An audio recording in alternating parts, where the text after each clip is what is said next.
It picks up pretty far, so you can walk. Okay. And then that's when it's going to be straighter down. It picks up this area. Okay.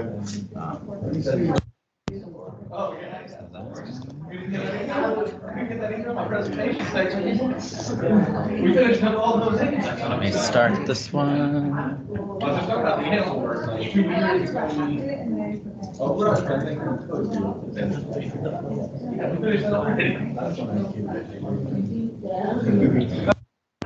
So we'll go ahead and get started for today's seminar. Today we have Dr. Brian Williams from our downtown campus. He's an assistant professor in neurosurgery. He's coming to talk to us today about glioblastoma treatments and all of the interdisciplinary work that goes into creating new strategies and therapies for that. So we'll give him the floor. Cool. Thanks very much. Well, nice to meet all you guys. I am Brian. I am one of the neurosurgeons here at UofL. I've been here now for almost 8 years, like 7.5 years. I focus my clinical practice and research interests on performing research and treatment of brain cancers and brain tumors specifically. That's really pushing the treatment forward for those patients is really the biggest reason why I'm here, and this is what I do. Has anybody ever met a neurosurgeon before, or know what we do? One. Okay, so one, two, three. Okay, so that's a lot because usually nobody has, and then most people sort of get an idea of what we do from TV, which is probably what I get from bioengineering and stuff. I consult for some companies, but they don't pay me enough to say anything important. So I'll tell you what a neurosurgeon is. I'll talk to you about a disease that I'm passionate about. I'll talk to you about some work that I've done with Dr. Freebos, and then some work I've done with other folks. But how did I get here? I'm not a person who knew I was going to be a doctor or ever. I went to college and wanted to study developmental biology. So my major was evolutionary developmental biology. I did fruit fly research for 3.5 years there in a guy named Mark Van Doren's lab, who's still there and still doing fruit fly research. And we were looking at sexual differentiation, so DSX crosses for transsexual flies, and looking at the gonad for how it grew and divided, and using confocal microscopy as our assay. So that was my background. I thought I wanted to do that, and became sort of disinterested in it over time, partially because I probably didn't have the intellect to be a PhD, and partially also because it didn't feel fulfilling to me. So I met an orthopedic surgeon who let me work with them, and that's how I became interested in medicine. After I decided I was interested in medicine, did the tests and things to get into medical school, was lucky enough to get into Baylor College of Medicine. When I was there, I continued having an interest in research, but medical school is a little bit different than undergraduate. There's a lot less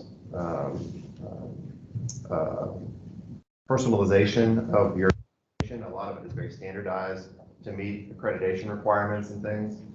I took a year off during that and was lucky enough to get a research fellowship at that time. I studied fetal injuries, arterial injuries and healing in order to compare fetal healing to adult healing. So we used a sheep model and performed arterial injury. I did that for about a year. Then as I was doing medicine, I became interested in neurosurgery. Part of some of what we do is to experience brief snippets of everything. And so it's like a buffet, or, like a line of all these different subjects you have to go through. One of them is the nervous system and neurophysiology. It became very interesting to me clinically and on a basic science level and cellular physiology level.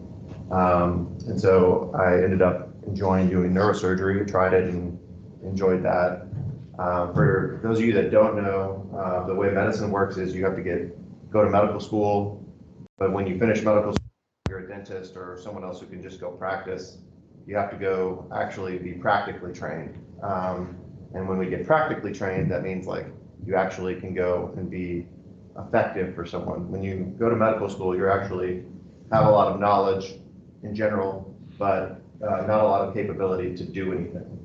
So you can consider residency or whatever as an apprenticeship basically in neurosurgery. It's where I learned to actually do things for people and develop my skill set that I use now. My residency, and it's not just mine, but everyone in the United States, we have to do research. I spent 2 years studying stem cell biology, glioblastoma stem cell biology in a research lab, and hypoxia-inducible factor signaling in diseases like glioblastoma, and then swelling around brain tumors. And that's what I did for 2 years. I spent a year in New Zealand doing international medicine, which was a part of my program. And then passionate about cancer. I ended up doing extra training afterwards, just before I came here. And that was focused specifically on cancer, neurosurgery, and then research related to that. This is what my life looked like, just so you know that I wasn't always a person who wears this. I didn't wear a suit either. This is a bad day for me. I had meetings and this, and then I have to go to a funeral. So it's a nice clothes day for me. But this is me before. This is medical school. This is me during my residency. I think this is probably the most common picture my wife has of what I might have looked like at that time. And then this is my kids during, I had children in residency. And by that I mean my wife did, and they're bigger now and more difficult to manage. This is what I take care of, just to give you a buffet of all that kind of stuff. Neurosurgeons treat problems of the central nervous system, peripheral nervous system, spine, brain. I focus on cancer, and so a lot of the things you see there are cancer. Some of them are not. Some of them are trauma cases or whatever, but this is the first case I did here at University of Louisville. It was a gentleman who was a police officer who needed an awake surgery, so we woke him up and did speech mapping. This is his speech centers for his brain. This is a motor fMRI showing motor function for someone I'm going to take out a tumor near their motor strip. This is a laser probe that we're using to generate heat and destroy tumors.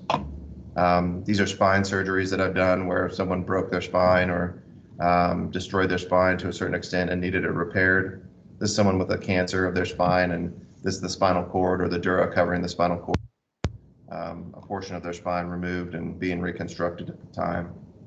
This is us doing radiation therapy during surgery for a patient with a metastatic cancer to the brain. We have a clinical trial here looking at that.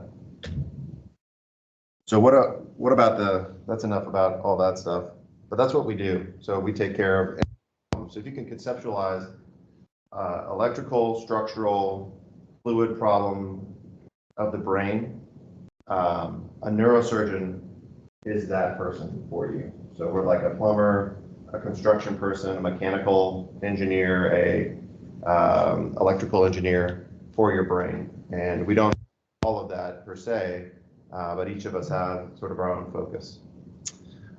So what are we talking about with glioblastoma or tumors of the central nervous system? Well, in the United States, we have a lot of resources. We have a thing called the Central Brain Tumor Registry of the United States that collects every single brain tumor diagnosed in the United States and stores it, catalogs it.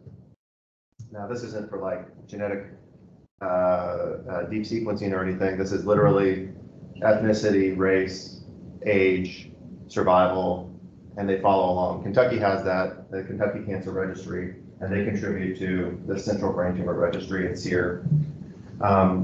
You can see there's about 1,000 in 5 years or so. And so the burden of disease is not overwhelming. It's about 60,000 quote unquote brain tumors every year. It's about 18,000 cancers of the brain every year. So 18,000 people are diagnosed. That's the incidence. About 12,000 of those are the glioblastoma disease that I take care of most frequently.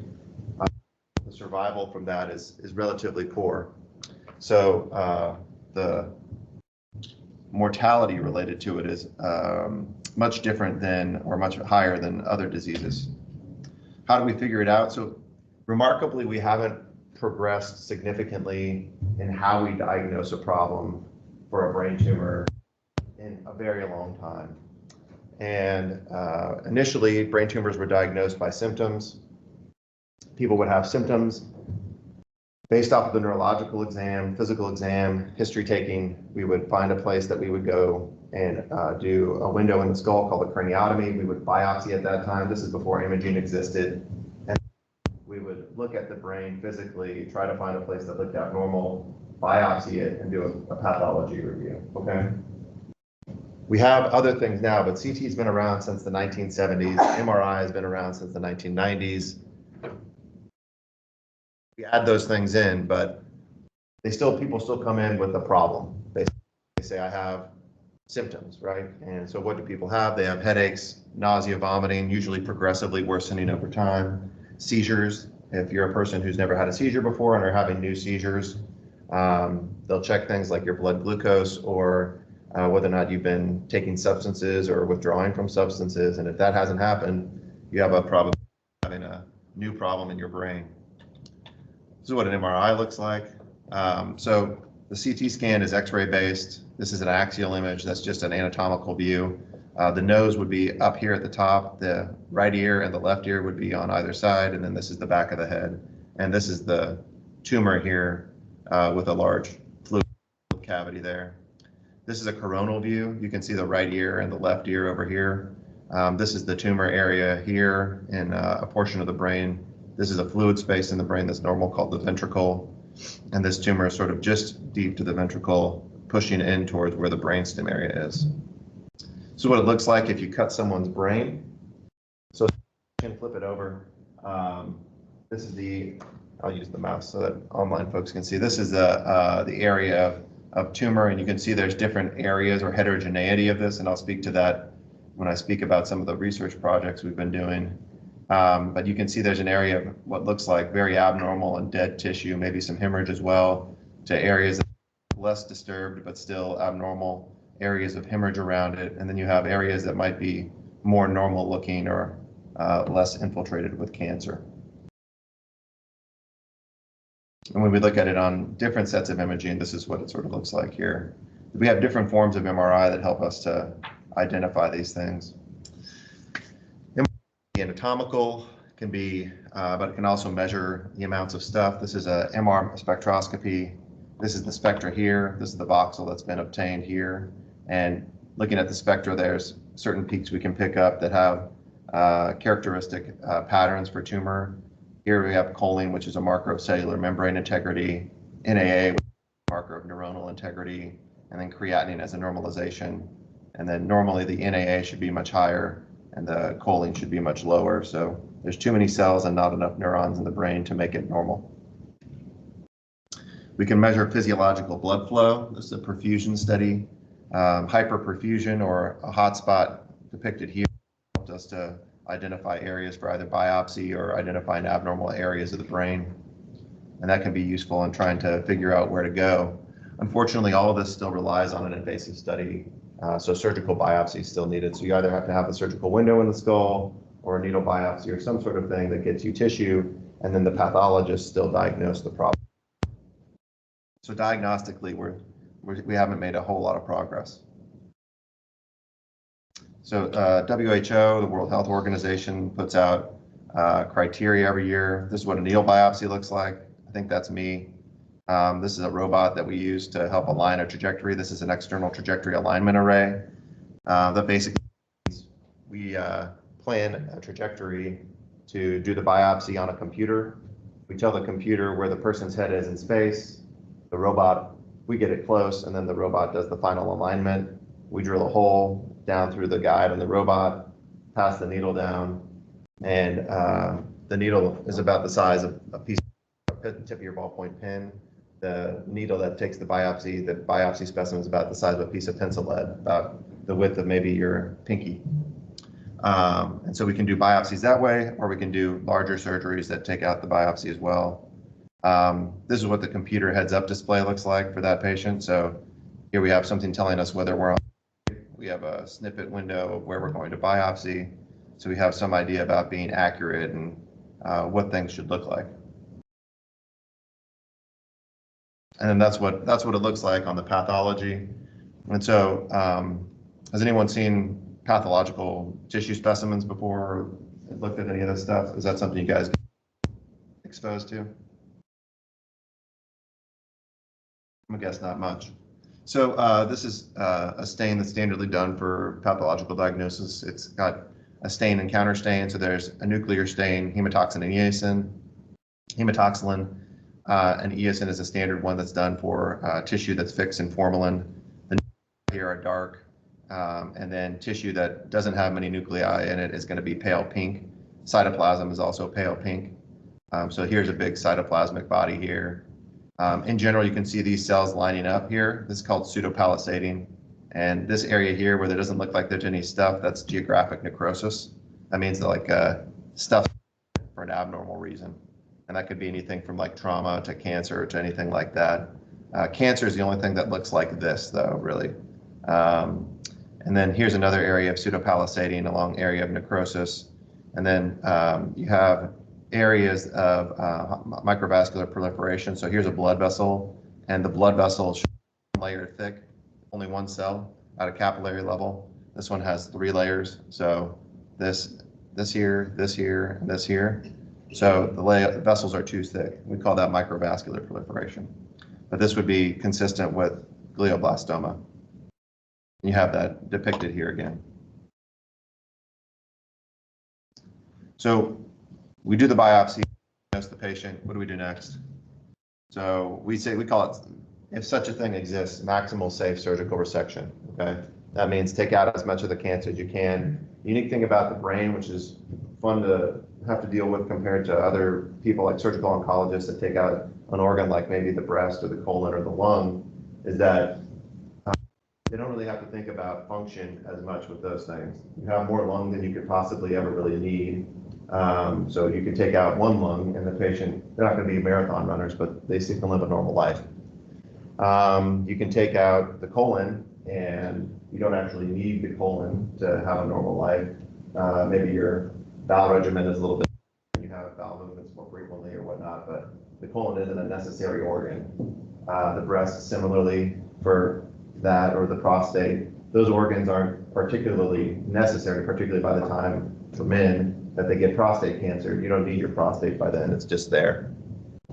For me though, the brain's always needed to, and so for a surgical resection, this is a patient of mine where we were doing a removal of a glioma here, and we have towels on here to make it seem less traumatic for everyone, but the patient's awake again. They have a clear drape here. They're looking their faces out over that way. And this is what we see when we go into the here. So we map out the brain, try to make sure it's safe. Not all of the surgeries I do are awake, but they're the fun ones to talk about. And we look for abnormal areas. We use a lot of surgical adjuncts to make sure we're doing a good job. So we use things like a microscope. We use things like GPS navigation. We use things like fluorescence, tumor painting to identify abnormal tissue.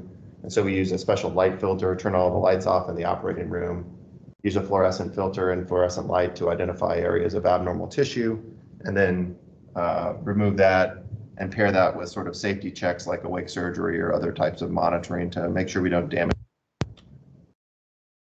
Where does this data come from? Well, this sort of started doing research when the first people in 2001 published a study on volumetric. That means like tumors were being assessed in 2 dimensions previously, and there had been a question for about 30 years about whether surgery actually did anything. It's any better. And as a nihilist, you could say, okay, well, they're not actually really better. And surgery doesn't really matter that much beyond just diagnosis, which is what a lot of people at the time had been anchoring towards. The group at MD Anderson felt differently, thought that they could prove it. And the ways they did it is they measured tumor burden more accurately with an MRI scan. And so they did volumetric image analysis. That basically means at this time, a human being went through and on every MRI slice for a person out of like 160, they would draw out the tumor, and then interpolate the volume and do the integral of that over the volume. And they found that there were significant thresholds for survival with that. And here's the Kaplan-Meier plot. A Kaplan-Meier plot is a competing functions plot. So essentially, recurrence or death is measured here. And the people who had less resection died more quickly. You see the lines diverging. But if you notice here, they're measuring survival time in months, and the median survival for these patients was somewhere around like 9 or 10 months. So not very good. We have some data looking at tumor painting to take out more tumor, and there's a rightward shift when you take out more tumor, fluorescent tumor painting, compared to just white light microscopy, but conceptually very similar idea. This was a study published in 1929 by a guy named Walter Dandy. Walter Dandy was the second group of surgeons in the United States that called neurosurgeons, and he worked primarily in Baltimore, Johns Hopkins. He was made his career off of treating aneurysms and nerve sheath tumors inside the brain on the balance nerves. But he also had an interest in cancer. In this study, he took patients who were hemiplegic and had right-sided tumors and cut out the entire one half of their brain. Those patients had recurrence on the opposite side or died otherwise. And so I think that's just emblematic of that. If you look back, you can often see what you've already found, or at least a sentinel for what you've already thought that was happening. And surgery really isn't the answer for this disease because it's diffusely invasive. So surgery's there. So that's what we know. That's state of the art, okay? What I've just talked to you about. So this is the next thing we do. This was published in 2005. This was a transformative study.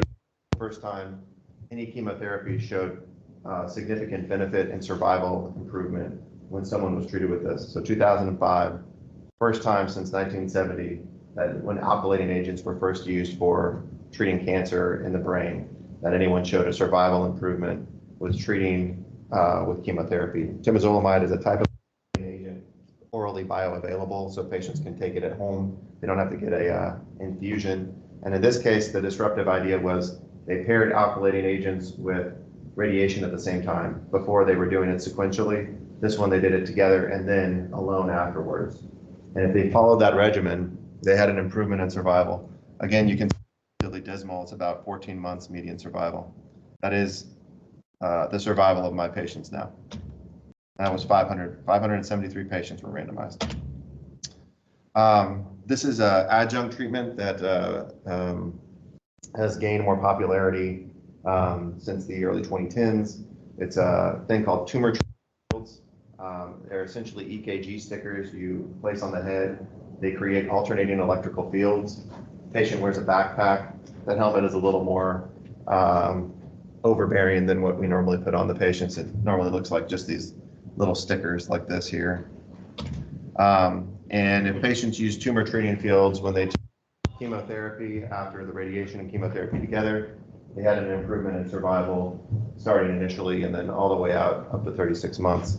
And the survival improved significantly, but is still relatively dismal at about 18 months, so a year and a half now. So, when I first started in medical school, immunotherapy hadn't been developed and wasn't really a thing. It's become something that has been transformative for many solid organ cancers like melanoma, lung cancer, and even things that are less commonly treated like colon cancer or breast cancers where it's not quite as effective, but still utilized with a great deal of efficacy. Brain cancer is one of those areas where it does not work, and we're still trying to decide on why. In this case, what they have is patients with glioblastoma, so our aggressive malignant cancer, and they were randomized to treatment with chemotherapy plus this immune checkpoint inhibitor. Immunotherapy in general, when people say that generically, covers a broad spectrum of things. Most of the time they're talking about monoclonal antibodies against your own body's way of creating or preventing autoimmunity. So if you have an influenza infection in your lungs, you want to kill every cell that has influenza virus DNA in it, right? I can't remember if it's a DNA or RNA virus, it doesn't matter. So if it's foreign and it's in your lungs, you want it gone. But at the end, you don't want millions of T cells sitting there looking for something and hanging out in your lungs. You want them to go away, and that's what this was developed for. So the most common ones are PD and CTLA. Nivolumab is a PD inhibitor, and there's been no benefit in survival when utilizing nivolumab with or without chemo, or in addition to standard of care. So standard of care looked better when they got placebo here. More recently, and this is from this past year, this drug actually is approved by the FDA, but isn't commercially made enough of that people can have it. Bortezomib is an IDH inhibitor. IDH is a common mutation in a subset of people who have gliomas, very rarely glioblastoma. And this is the first study targeted therapies have been proven efficacious in treating brain cancers. And so a subset of these, so somewhere around 5,000 people every year have lower grade cancers of the brain, and then a subset of those have IDH mutation. And in this case, people were trialed on that versus medical care. And this isn't survival in this case, this is progression-free survival. So the study was designed much shorter. People with lower grade cancers of the brain have not quite as morbid a survival, but it's on the order of a decade or so. But that's a very long trial to run. So imagine you design a trial, you're trying this drug and they're going to live longer. You've got a plan for following those patients, ideally for a decade or more. And so the trial results are delayed. So in this case, this has been approved by the FDA, but isn't made enough yet to be available publicly. But they've improved the progression-free survival for these people. So I'll stop there for a second. That's what I've just described to you now is standard of care, state of the art for what we do to take care of this cancer. Does anybody have any questions about any of this stuff? For a lot of this, especially like the glioblastoma, I assume quality of life is going to be a lot of concern for patients and the rate of survival. So, how much? I mean, I guess you're about to maybe change course. But how much of that factors into like a lot of the treatment decisions? What they decide to do, because if you have to do radiation and all these other things, but maybe only going to give you another month, is it going to be that much? Like, are they also measuring quality of life measures in these? Yes, we do measure those. Quality of life is primarily predicted by your premorbid state. So by the symptoms you come with. Most people statistically are likely to stay neurologically in a similar functional level as to what they came in as. So for example, if you presented with your brain tumor, brain cancer, and you were hemiplegic on one side, it's rare that we correct that hemiplegia. It means you can't move your side, one side of your body, and get you back to a functional state that's drastically different. That's unusual. And the biggest reason we follow functional stuff is not necessarily to know what the patient's doing or how they're feeling, so much as it is if someone's functionally doing very poor, they won't be able to tolerate further treatments. And so oftentimes, if you're functionally too poor to move on to treatment, that's when we pivot from doing aggressive medical treatment to more palliative care and things like that. But yeah, it's a good question. It's also not a luxury that we have too much of in this one. So pancreatic cancer, if you're thinking about diseases that are similarly morbid, pancreatic cancer, advanced stages, things like non-small cell lung cancer, those are all diseases that are similar to this. Diseases that are very different than this are like melanoma now is very different. Breast cancer is very different than this. Prostate cancer. Those are more indolent diseases that oftentimes people are living years to decades and longer with it.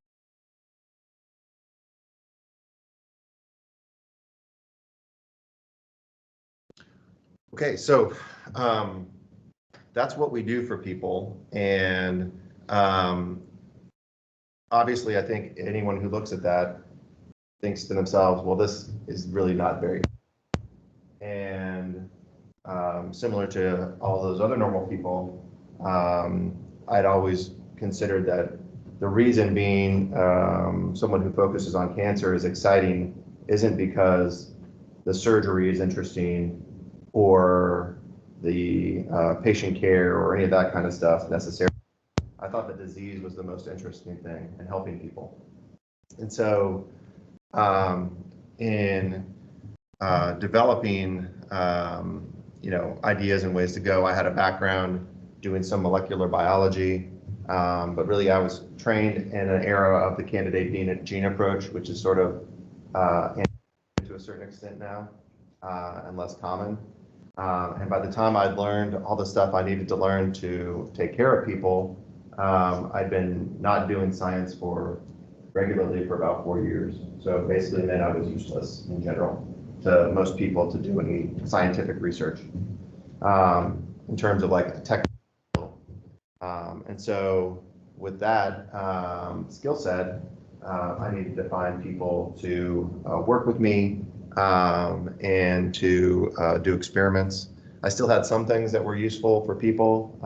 So I was an expert, still am, an expert at modeling brain cancers in animal models.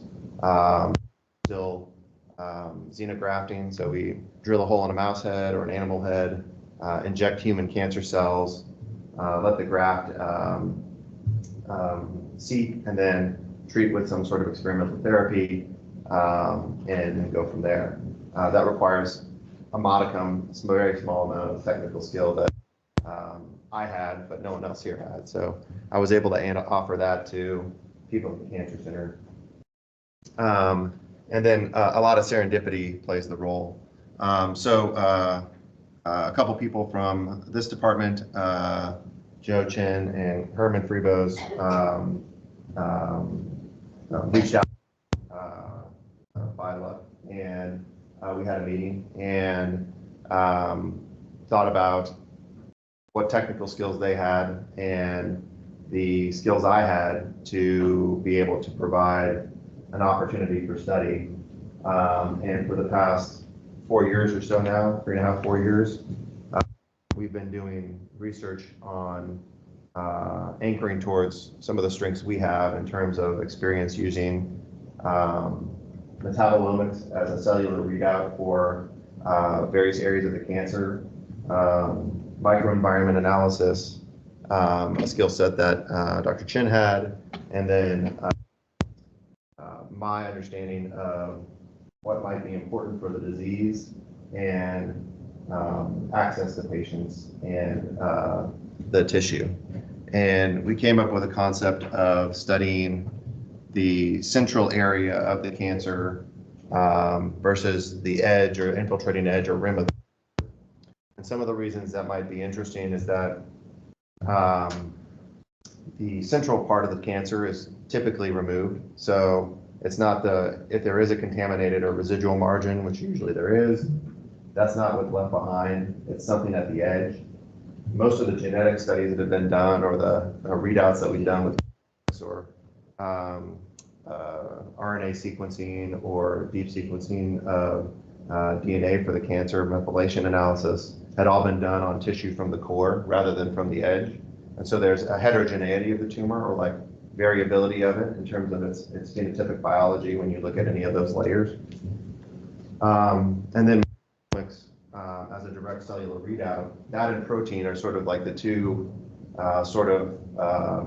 pragmatic endpoints that the cell uses to achieve functions, right? So there's metabolites that are intermediates that are more abundant or less abundant that are utilized, and then proteins are the or doers of the cell. And so proteins and metabolomics are sort of the things that were or metabolites were really the things that were more pragmatic cellular readouts that we were interested in. And so this is a early analysis of some of the patients we did. This is 27 patients, most of whom had cancer. I think 1 or 2 had we had normal controls somewhere in there, sort of normal, not cancer controls. And in general, our group of patients reflected the statistics, which is most of them had glioblastoma. And in these patients, we took them to surgery, removed their brain cancer, and then in surgery, I would collect very specific biopsies and using computer GPS technology, represent where the biopsies were taken from. And so in this patient, they have a right-sided tumor in their temporal lobe, and showing that we're taking a piece of tissue from the quote-unquote core, what we call the core of the tumor. And this is us taking one from the edge of the tumor or outside the area that soaks up the contrast enhancement.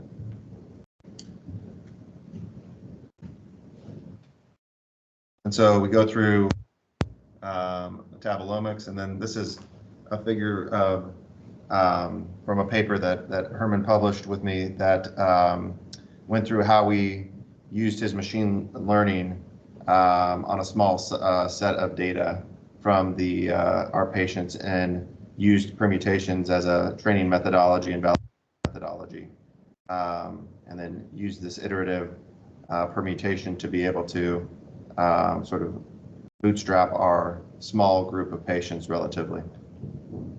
But we were able to find significant differences in metabolite abundance in the core versus the rim, and the edge compared to the core had ups and downs.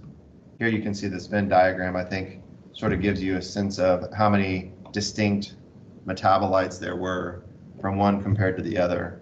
And so in the blue here, you have the distinct core, you have the overlapping metabolites, and then you have the distinct edge metabolites. So that's just differences, but histologically, you could tell there was a difference there as well, right? So it looks different on the microscope, looks different even physically, like just looking with your naked eye. So it makes sense that metabolites, proteins, molecular signatures would be different. What about relevance towards something clinical? So in this paper, we actually at survival, meaning like death, how long someone lived, and due to the small sample size, we weren't able to find a significant correlation between the metabolites and survival. So we went on to find another relevant clinical marker. And one of the relevant clinical markers that's predictive of survival is a thing called MGMT promoter methylation, methylguanine methyltransferase promoter methylation. This is a gene that's involved in DNA repair, and so it is predictive of survival in response to the most common chemotherapy we use for these cancers are the alkylating agents, temozolomide. So it's clinically useful, it's clinically interesting. So that gives us some sort of readout where we can say, okay, is this predictive? And in that case, we were able to find that this data set, looking at this specifically for MGMT promoter methylation, we were able to distinguish these sets from one another. There was less overlap in the core tissue than the edge, but our receiver operator curves were very predictive for this. Here we look at the features and including the features, and we found a maximum number of metabolites predictive, and then the prediction of the model wanes with time or with increased data. And then here's the volcano plots demonstrating tumor versus edge, up, down, and then MGMT promoter positive versus negative. And so here we see upregulated or more abundant metabolites for the core and less abundant metabolites for the core for MGMT negative versus positive. And then over here, similarly for the edge as well.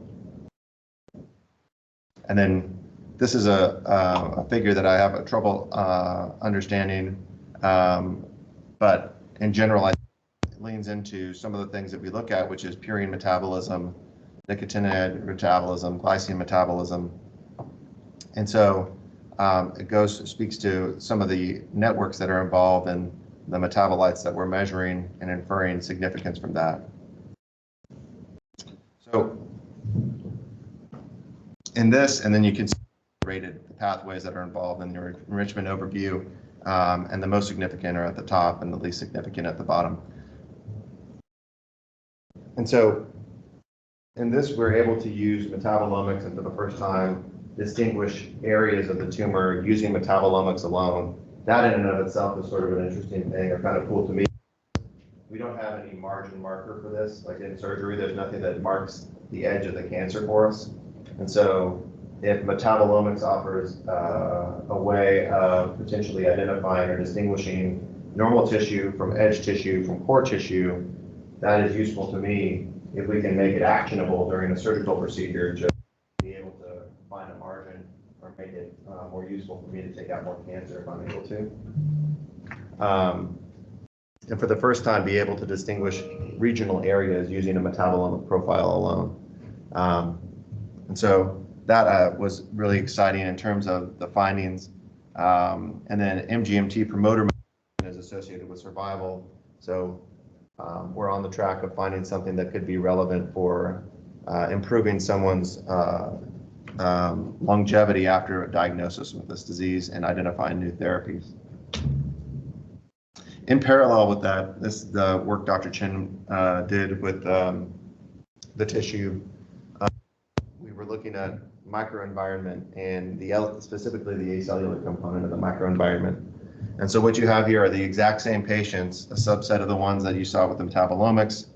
And these patients had atomic force microscopy used to measure the Young's modulus or stiffness of the extracellular matrix. And then for each patient, so here the number is the patient, and then they each have a paired sample, C versus R. And then control would mean non-neoplastic. And the core is in general stiffer than the rim or the edge of the tumor. So the core of the tumor is more stiff in the matrix than the rim or the edge. And here we see a core versus rim ratio, Young's modulus plot for each patient. And you can see that the core, it's all over 1, and indicating that the core is stiffer than the rim in general. Using scanning electron microscopy to measure the porosity or sort of the openness of the extracellular matrix. Scanning electron microscopy, of course, measures the surface and the opening area. And in this disease, trying to understand how porous or the extracellular matrix is for dissemination of the cancer cells is important, especially if you consider this, that the cancer cells are migrating from an epicenter or a central point. If the cancer cells are migrating from that place to somewhere else, they have to be migrating or moving from that central place, not originating at multiple independent places. And so they must have some mechanism of transgressing the extracellular matrix that's different than other cells in order to be able to disseminate as widely as they do. And so what Joe found is that the core was less porous than the rim, and the pore density was similarly higher in rim than in the core. Looking at some proteins here to identify contributions, he looked at hyaluronic acid and tenascin C, significant components of the extracellular matrix, and compared to control and core, rim had expression of hyaluronic acid and tenascin C. And then aside from that, then the contribution is that we look at whether or not this matters for patient survival. And so we looked at the core rim modulus ratio and found that that was correlated with survival. Similarly, the tenascin C rim expression level was correlated with survival. And then less significantly or less importantly, progression-free survival, negative associations were found with hyaluronic acid and tenascin C in the core. So these things might matter or might be important for figuring that out. All right, and the last topic I'm going to go over is for this is a small study that we did, we recently published looking at patients with glioblastoma where we went back and did more than one resection. And so we looked at the first resection and another resection, usually the second. And in these, we looked at using a type of laser capture microdissection, essentially, and then spatial genomics. So we took samples from these patients, and here you can see the H&E sample, or the tumor as it looks like under normal staining. And then we stained for, I can't move, but this is GFAP, and the red is IBA1. GFAP is a intermediate filament structural, cytostructural protein in glial cells, glial fibrillary acid protein. And it's a marker for normal astrocytes, or in the case of cancer, can be used as a marker for GBM cells, although that's not perfect. IBA1 is a marker for resident microglia, but doesn't bring in or capture as much the infiltrating immune monocytes that come into a cancer. And so we use these markers to identify these cells. The cells were then extracted. And so here you can get a plot of what was the IBA1 cells compared to GFAP cells in the count. Some of them had an abundance of the microglia and less tumor cells. The majority had more tumor cells. We then did gene analysis, RNA analysis on these patients' tumors, and looked at upregulated genes in the IBA1 niche versus the GFAP niche. In that, we found immune receptor activity, upregulation in the IBA1 cells, cytokine binding, MHC, all these things inciting or inviting a more immune complex. Then looking at the GFAP and IBA1 cells here, so upregulated in recurrence versus downregulated. IBA1 specifically, there's lysosomal cell structures, antigen presenting, phagosome. These are all things involved in destroying cells, so phagosomes in cancer cells, antigen presentation and processing, involved in microglial function. And here we have lipid metabolism and arachidonic acid metabolism involved in immune response. We did co-staining experiments looking at immunohistochemistry for these, which failed to look at protein expression for this validation, which I think would classically be something that I would look at if I was reviewing this paper. Those experiments all failed, so we weren't able to use that data. And so to try and make this a relevant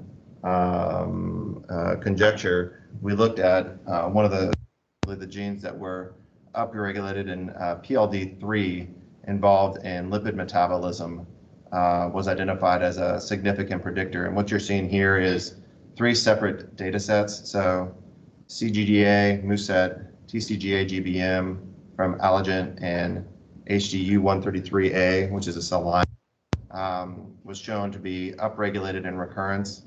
And then when we look at these data sets and look at the survival of patients with high or low expression of these, we can see that the low expression in general has a rightward shift in most of these, suggesting that there might be a lipid metabolism that's important for survival related to these. And so in conclusion, the things I'll talk about are that machine learning, I think, is an exciting opportunity to analyze the data that we have in general.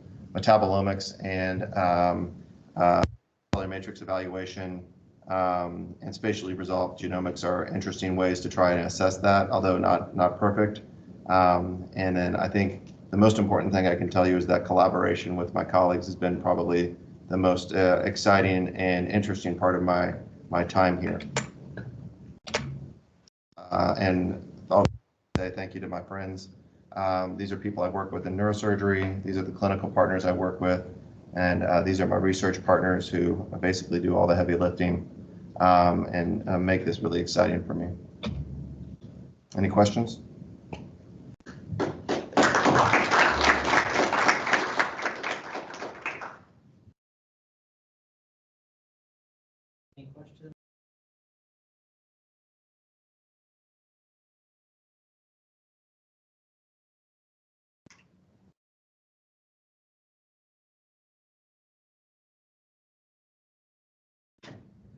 questions, and that'll be it for the day. All right. You need to sign in. I have the Thank you. papers here. And on the way out. Thank you all for coming, and enjoy the rest of your day. I have these set up on that table outside.